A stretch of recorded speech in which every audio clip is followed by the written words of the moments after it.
sausan ko.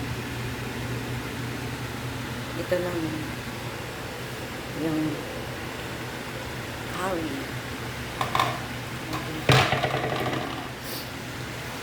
Ito yung chicken curry na may kamatis. O, di ba kakaiba? Chicken curry na may kamatis. Ayan, malapot na siya.